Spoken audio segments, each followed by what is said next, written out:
ये आप देख रहे हैं जम्मू कश्मीर, लद्दाख, यहां पर सियाचिन का ग्लेशियर है, एक बार दिखाइए।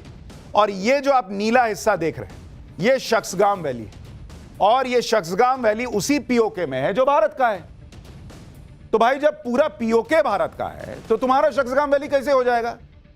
शख्सगाम घाटी जो है वो सियाचिन ग्लेशियर के पास में, इसे ट्रांस काराकोरम ट्रैक भी कहा जाता है। यह घाटी केंद्र शासित प्रदेश लद्दाख में है। और आप देखिए ये इलाका रणनीतिक तौर पर बहुत अहम है। इसके एक साइड में पीओके है और दूसरी साइड में चीन के कब्जे वाला अक्साई चीन है। यानी एक तरफ पाकिस्तान का अवैध कब्जा है, दूसरी तरफ चीन का अवैध कब्जा है। तो जब ये पूरा पीओके हमारा, अक्साई चीन हमारा, तो ये हिस्सा शख्सगाम वैली तुम्हारा कैसे हो जाएगा? बोलने से हो जाएगा। शख्सगाम वैली को आपने मैप पर तो देख लिया, इस जगह की कुछ तस्वीरें भी आपको दिखाता हूं। यह इलाका करीब 5000 वर्ग किलोमीटर का है। यह पूरी घाटी काराकोरम पर्वतमाला के उत्तर में स्थित है और समुद्र तल से इसकी औसत ऊंचाई 14,000 से 15,000 फीट के बीच में। यह इलाका उत्तर में चीन के शिनजियांग प्रांत, दक्षिण और पश्चिम में पाकिस्तान अधिकृत कश्मीर के उत्तरी क्षेत्र और पूर्व में सियाचिन ग्लेशियर से सटा हुआ है। यानी एक स्ट्रैटेजिक लोकेशन है ये, और वैसे ही अहम है जैसे अहम लोकेशन सियाचिन ग्लेशियर है। शख्सगाम वैली कैसे हमेशा भारत का हिस्सा रही है और कैसे पाकिस्तान ने इस पर अवैध कब्जा कर लिया था और कैसे पाकिस्तान ने अवैध कब्जे वाली यह जमीन चीन को दे दी थी, उसका इतिहास भी आपको याद दिलाता हूं। पहली बात तो यह है कि शख्सगाम घाटी हमेशा से ही जम्मू कश्मीर का हिस्सा रही। जब जम्मू कश्मीर भारत का हिस्सा बना तो उसी के साथ शख्सगाम वैली भी भारत का हिस्सा थी। लेकिन 1948 में मुजाहिदों के जरिए पाकिस्तान ने जम्मू कश्मीर पर हमला बोला। पीओके के जरिए पाकिस्तान ने शख्सगाम वैली पर अवैध कब्जा कर लिया। लेकिन इसके बाद शख्सगाम वैली की कहानी में चीन की एंट्री कैसे हुई, यह भी आपको बताता हूं। दरअसल आजादी के बाद पाकिस्तान ने अमेरिका से नजदीकियां बढ़ाई और चीन से उतनी नजदीकियां नहीं थी। लेकिन साल 1959 में चीन ने पाकिस्तान के साथ खेल कर दिया। चीन ने एक ऐसा मैप जारी कर दिया जिसमें पाकिस्तान के कई हिस्सों को चीन का बता दिया। साल 1961 में पाकिस्तान के तब के राष्ट्रपति अयूब खान ने इसके विरोध में चीन को एक नोट भेजा। चीन ने कोई लोड ही नहीं लिया, जवाब तक नहीं दिया। यह पाकिस्तान के लिए बड़ा झटका था। पाकिस्तान बैकफुट पर आ गया। 1961 के अंत में ही पाकिस्तान ने संयुक्त राष्ट्र में चीन की मेंबरशिप के समर्थन में वोट कर दिया। इसके बाद 1962 में चीन ने पाकिस्तान से जुड़े मैप को वापस ले लिया और बातचीत की शुरुआत कर दी। पाकिस्तान ने भी चीन के गुस्से से बचने के लिए 1963 में सिनो पाकिस्तान एग्रीमेंट की घोषणा कर दी। इस एग्रीमेंट में पाकिस्तान ने अवैध रूप से कब्जा की गई शख्सगाम घाटी को चीन को गिफ्ट कर दिया। अरे भाई जब तुम्हारा है ये नहीं, तुम गिफ्ट कैसे दे दोगे? लेकिन भाई उसका तो अपना हिसाब था, उसने चीन को उठा के दे दिया कि लीजिए मेरा है, आप ले जाइए। अरे तुम्हारा कैसे? पीओके हमारा है भाई। शख्सगाम के बदले पाकिस्तान को चीन से जो रिटर्न गिफ्ट मिला वो था पाकिस्तान अधिकृत कब्जे को मान्यता देना। इसके अलावा भिखारी पाकिस्तान को चीन से मिलिट्री और न्यूक्लियर टेक्नोलॉजी पर सपोर्ट भी मिल गया।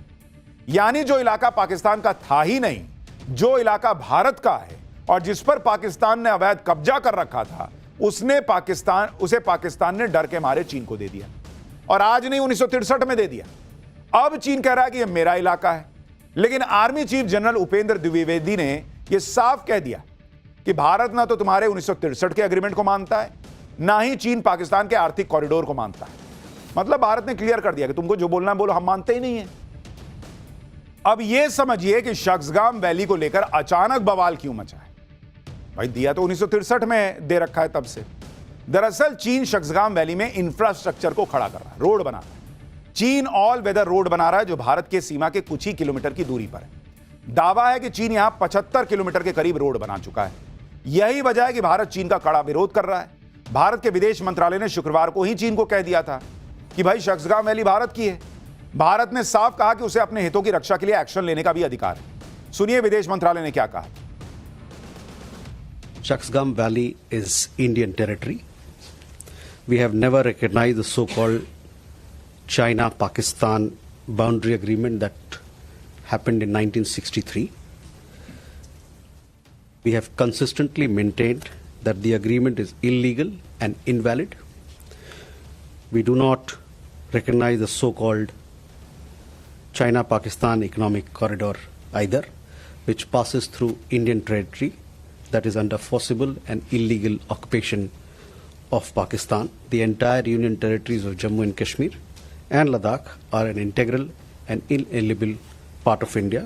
This has been clearly conveyed to Pakistani and the Chinese authorities several times.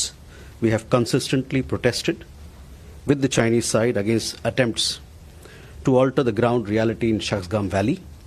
We further reserve the right to take necessary measures to safeguard our interests. भारतीय विदेश मंत्रालय का यह बयान पिछले हफ्ते शुक्रवार का है। तो जो पवन खेड़ा ये कह रहे थे कि भाई बीजेपी के नेताओं से चीन की पार्टी के लोग मिले और इधर शक्सगाम वैली पर चीन ने दावा ठोक दिया।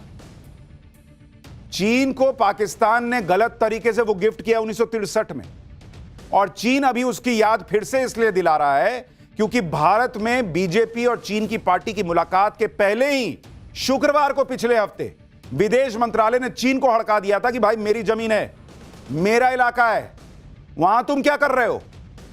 और इसलिए चीन ने कहा कि भाई शक्सगाम वैली तो मेरी है, यहां हम उस पर दावा करते हैं जो भी। तो भारत हड़का रहा है, इसलिए चीन जो है वो इस तरह की बात कर रहा है। बीजेपी और चीन की पार्टी की डील नहीं हो गई है कि हम तुमको उठा के दे रहे हैं। देखते हैं कांग्रेस कैसे नैरेटिव बनाती है। चीन को लेकर कई लोग ये पूछ रहे हैं कि चीन के साथ तो हम रिश्ते बेहतर कर रहे हैं, दूसरी तरफ बॉर्डर पर विवाद चल रहा है। दरअसल यह समझना होगा कि चीन के साथ रिश्ते ऐसे ही चलेंगे बॉस, क्योंकि बॉर्डर विवाद को ना तो वो छोड़ेगा ना भारत छोड़ेगा। यह बात समझते हुए ही चीन ने भारत की तरफ दोस्ती का हाथ बढ़ाया कि बॉर्डर विवाद की वजह से बाकी चीजें ना रुकें। चीन यह सब इसलिए भी कर रहा है क्योंकि ट्रंप ने दुनिया में उथल पुथल मचा रखी है। आप देखिए, ट्रंप ने अब ईरान को टारगेट करने का ऐलान कर दिया है कि जो देश ईरान से बिजनेस करेगा उस पर 25% टैरिफ लगा दूंगा। ईरान से बिजनेस करने वालों में चीन भी है, भारत भी है। यानी ट्रंप एक साथ भारत और चीन दोनों के हितों को नुकसान पहुंचा रहे हैं, और ट्रंप कहां रुकेंगे यह कोई नहीं बता सकता। ऐसे माहौल को देखते हुए भी चीन को भारत का साथ चाहिए। ट्रंप की अनिश्चितता की वजह से भारत को भी अपनी रणनीति बदलनी पड़ रही है। भारत अमेरिका से ट्रेड डील पर बात भी कर रहा है और अमेरिका को झटका देने के लिए ब्रिक्स की तैयारी भी तेज कर रहा है। आज ही भारत ने ब्रिक्स का लोगो, थीम और वेबसाइट लॉन्च कर दी। ब्रिक्स में भारत के अलावा चीन है, रूस है, ब्राजील है, साउथ अफ्रीका है, और ब्रिक्स वो संगठन है जिसका नाम सुनते ट्रंप का पारा हाई हो जाता है। तो ऐसा नहीं कि इधर अमेरिकी राजदूत ने कह दिया, ट्रंप के खास ने कह दिया कि भारत से इंपॉर्टेंट कोई नहीं है, तो भारत एकदम गदगद हो गया कि ना आप तो ब्रिक्स छोड़ देते। भारत अपनी चीजें करता जा रहा है। तुमको सूट करता है दोस्ती करो, तुमको नहीं सूट करता है कोने में बैठो। और यही हिसाब चीन के साथ भी है कि तुम बॉर्डर पे जितना उछलना है उछल लो, जो हमारा हिस्सा है वो तो हमारा है, हम बताएंगे भी और लेंगे भी। हाँ, बाकी चीजें ठीक करना है तो कर लो। और वही हिसाब अमेरिका से चल रहा है। लेकिन यहां कई लोग छुट्टी से लौटे हैं तो हंगामा हो रहा है। शक्सगाम घाटी चीन का हिस्सा है। अपने ही क्षेत्र में चीन की बुनियादी ढांचा गतिविधियां बिल्कुल उचित हैं। चीन और पाकिस्तान ने 1960 के दशक में सीमा समझौता किया था और दोनों देशों के बीच सीमा तय की गई थी। उन्होंने कहा कि यह संप्रभु देशों के रूप में चीन और पाकिस्तान का अधिकार है। तो जो लोग ये कह रहे थे कि भाई नरेंद्र मोदी जो है वो चीन के साथ, जिस तरह से चीन एकदम भारत भारत कर रहा है, वैसे भारत चीन नहीं कर रहा था। और हमने आपको इसकी वजह बताई थी कि भारत बहुत फूक फूक के कदम रख रहा है, क्योंकि उसको पता है चीन बाकी सारी चीजों को देखकर, ग्लोबल पॉलिटिक्स देखकर, जियो पॉलिटिक्स देखकर भारत से सटना तो चाहता है। लेकिन बॉर्डर के मामले पे ये तनातनी दोनों देशों के बीच चलती रही, क्योंकि चीन को अपने यहां के लोगों को भी मैसेज देना है। For more of such videos, do like, share and subscribe to ET Now Swadesh.